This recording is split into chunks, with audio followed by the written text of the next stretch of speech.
बहुत समय पहले की बात है। एक नगर था, उसका नाम अमरावती था।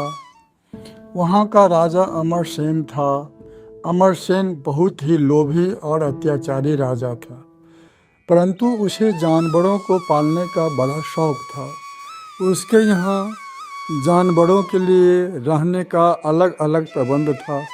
सभी जानवरों में उसे सबसे प्रिय घोड़ा था। घोड़ों के अस्तबल के सटे हुए दूसरे भाग में बंदरों के रहने की व्यवस्था थी। सारे बंदर एक बगीचे में रहते थे, जहाँ बंदरों के खाने के लिए अलग से रसोई घर बना हुआ था। सारे बंदर बहुत ही शरारती थे। वो अक्सर रसोई घर में जाकर सारे सामान को तहस नहस कर देते थे, जिस वजह से वहाँ का रसोइया परेशान रहता था। उन बंदरों के बीच एक बुजुर्ग और अनुभवी बंदर भी था। वो सभी बंदरों को हमेशा समझाता रहता था।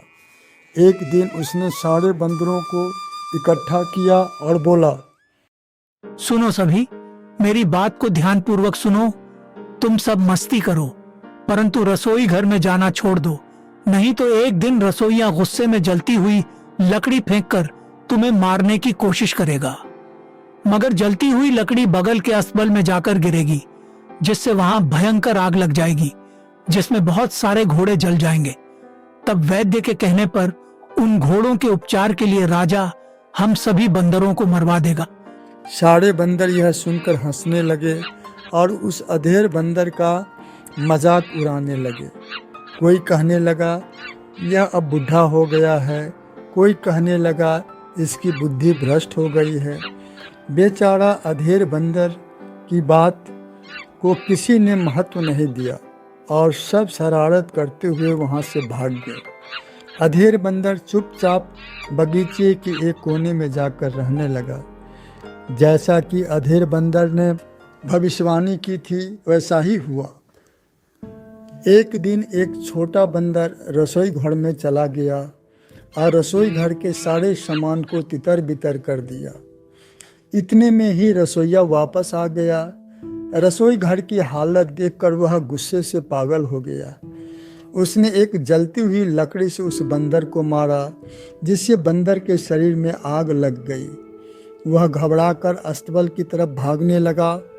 उसके उछल कूद करने से सारे अस्तबल में आग लग गई, जिससे बहुत सारे घोड़े झुलस गए। घोड़े के झुलसने की खबर जब राजा को मिली तो वह दौड़ते हुए अस्तबल पहुंचा। वहां घोड़े की हालत देखकर वह आग बबूला हो गया और वैद्य को बुलावा भेजा। वैद्य के आने के बाद, वैद्य जी, मेरे प्यारे घोड़े की क्या दशा हो गई है? आप जल्दी से इसका उपचार शुरू कीजिए। धन और सामान की आप चिंता ना करें, जितना भी धन खर्च करना पड़े आप कीजिए।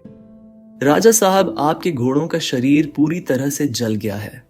इसके उपचार के लिए हमें बंदर की खाल चाहिए। बंदर की खाल का लेप लगाने से ही घोड़े का घाव जल्दी से ठीक होगा। सिपाही, जल्दी से मंत्री जी को बुलाओ। मंत्री के आने के बाद, मंत्री जी, मेरे बगीचे में बहुत सारे बंदर हैं, उन सभी को मरवाकर उसकी खाल वैद्य जी को दे दीजिए। जी सरकार, ऐसा ही होगा। मंत्री कुछ सिपाही तथा जाल लेकर बगीचे में जाता है। सारे बंदर को पकड़कर मरवा देता है। यह देखकर बंदरों का सरदार वहां से भाग जाता है। बंदर का सरदार भागकर एक घनघोर जंगल में पहुंचता है, जहां वह बहुत ही दुखी मन से प्रतिज्ञा करता है। मैं प्रतिज्ञा करता हूँ कि जिस तरह मेरी आंखों के सामने मेरे पूरे वंश को उस दुष्ट राजा ने मरवा दिया है, ठीक उसी तरह मैं भी उस राजा के पूरे वंश का नाश किए बिना चैन की सांस नहीं लूंगा। इतना कहकर वह जंगल में इधर उधर भटकने लगता है। तभी उसे बड़े जोरों की प्यास लगी। अब वह पानी के लिए इधर उधर देखने लगा। वह एक पेड़ की ऊंची डाली पर चढ़कर देखने लगा। उसे कुछ दूर बगुला पंछी उड़ते हुए दिखा। बंदर समझ गया कि जहाँ पानी होता है, बगुला पंछी उसी के आसपास रहता है। वह वहाँ जाने लगा। उसे कुछ दूरी पर एक बड़ा सा तालाब दिखाई दिया। वह तालाब की तरफ बढ़ने लगा। अचानक जमीन पर कुछ देखकर वह रुक गया। उसने देखा तालाब की ओर जाने वाली पगडंडी पर सभी प्राणियों के जाने का पद चिन्ह था, परंतु लौटने का कोई चिन्ह नहीं था। बुद्धिमान बंदर समझ गया कि तालाब में ऐसा कुछ है जहाँ सभी प्राणी जाते तो हैं पर वापस नहीं आते हैं। बंदर को प्यास लगी थी, पानी पीना था, पानी कैसे पिए? तब उसने जंगल से कुछ सरकंडे का पौधा लाकर उसे जोड़ने लगा। वह बंदर दूर से ही सरकंडे को जोड़कर पानी में पहुंचा देता है, फिर मुंह से पानी को खींचने लगता है। इस तरह वह बुद्धिमानी से पानी पी लेता है। अचानक तालाब से एक विशाल राक्षस निकलता है। वह बंदर की बुद्धिमानी देखकर हैरान रह जाता है और बोलता है, हा हा हा हा हा। हे बंदर राज, मैं तुम्हारी बुद्धिमानी देखकर हैरान हूँ। तुम्हारी चतुराई से मैं अति प्रसन्न हूँ। बोलो, मैं तुम्हारी क्या मदद कर सकता हूँ? मुझसे जो भी मदद मांगोगे मैं पूरा करूंगा। मुझे लगता है तुम बहुत परेशान और दुखी हो। आपने सही कहा, मैं बहुत दुखी हूँ। इस राज्य के राजा ने मेरी आंखों के सामने मेरे पूरे वंश का वध करवा दिया। अब मैं भी उससे बदला लेना चाहता हूँ। आप इसमें हमारी क्या मदद कर सकते हैं?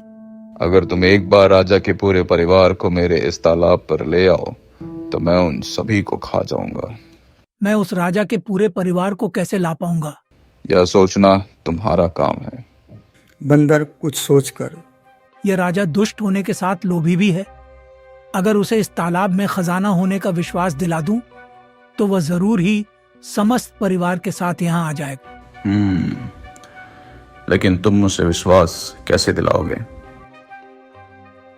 आप मुझे एक कीमती सोने का हार दें, जिसे पहनकर मैं राजा के राजमहल में चला जाऊंगा। जब राजा की रानी सोने का हार देखेगी तो वह लालच में आकर मुझसे संपर्क करेगी। तब मैं उसे खजाने की बात बताकर यहाँ आने पर मजबूर कर दूंगा। वाह बंदराज वाह, तुम्हारे बुद्धि का कोई तोड़ नहीं।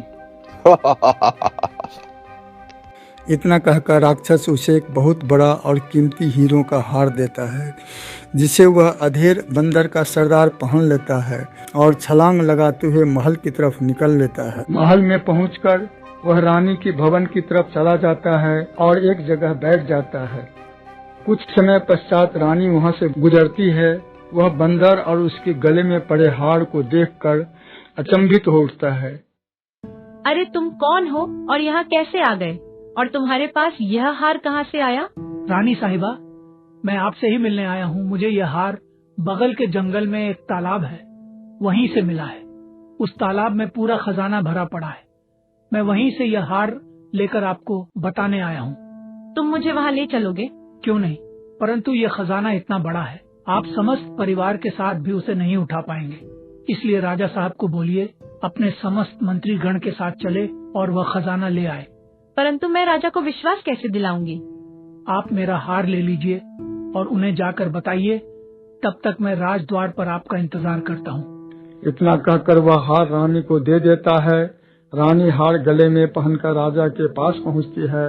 राजा रानी के गले में बेशकीमती हार देखकर पूछता है, रानी जी, ये कीमती और सुंदर हार आपको किसने दिया? राजा साहब, ये हार मुझे एक बंदर ने दिया है।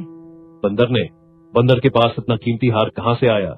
यह हार बंदर को जंगल के पास एक तालाब में मिला है। उस तालाब में बहुत बड़ा खजाना छुपा हुआ है। उस खजाने का पता कैसे चलेगा? वह बंदर जिसे खजाने के राज का पता है, राजद्वार पर हम लोगों का इंतजार कर रहा है। इतना सुनकर लोभी राजा सभी मंत्रीगण और सिपाही सबको तैयार करने के लिए कहता है। सभी मंत्रीगण और सिपाही तैयार होकर राजद्वार पर पहुँचे। फिर सभी अपने अपने सवारी पर सवार होकर राजद्वार पर पहुंचता है, जहां बूढ़ा बंदर पहले से ही उन सबों का इंतजार कर रहा होता है। बोलो बंदर, खजाना कहाँ छुपा हुआ है? खजाना उस तालाब के अंदर है। फिर सब एक साथ जंगल की तरफ चल पड़ता है। अंत में उस तालाब के पास पहुंच जाता है। बोलो बंदर, खजाना कहाँ छुपा हुआ है? खजाना उस तालाब के अंदर है। पहले तुम जाकर मुझे सबूत दो। बंदर तालाब के अंदर जाकर कुछ गहना लाकर राजा को दिखाता है। ठीक है, एक सिपाही से पहले तुम जाओ। राजा साहब, खजाना इतना विशाल है कि एक सिपाही कुछ नहीं कर पाएगा। आप सभी को एक साथ अंदर जाना पड़ेगा। ठीक है मंत्री जी, आप सभी मंत्रीगण और सिपाही एक साथ जाएं। जैसी आज्ञा। इतना कहकर सभी मंत्रीगण और सिपाही एक साथ तालाब में चला जाता है, जहां राक्षस एक एक कर सभी को खा जाता है। कुछ समय के बाद जब कोई बाहर नहीं आता है, तब राजा बोल पड़ता है, राजा। अरे बंदर, क्या हुआ? कोई भी अभी तक बाहर नहीं आया। आ जाएगा, आप जरा सब्र करें। इतने में राक्षस बाहर आता है। राक्षस को देखकर राजा रानी भागने की कोशिश करता है, परंतु राक्षस उन दोनों को भी दोनों हाथ से पकड़ लेता है और अब ऊपर उठाकर खा जाता है। इस तरह बुद्धिमान बंदर की प्रतिज्ञा पूर्ण हो जाती है। बंदर राक्षस को धन्यवाद देकर चला जाता है। इस कहानी से हमें यह शिक्षा मिलती है कि बिना अपराध के किसी निर्दोष और निरीह प्राणी का वध नहीं करना चाहिए।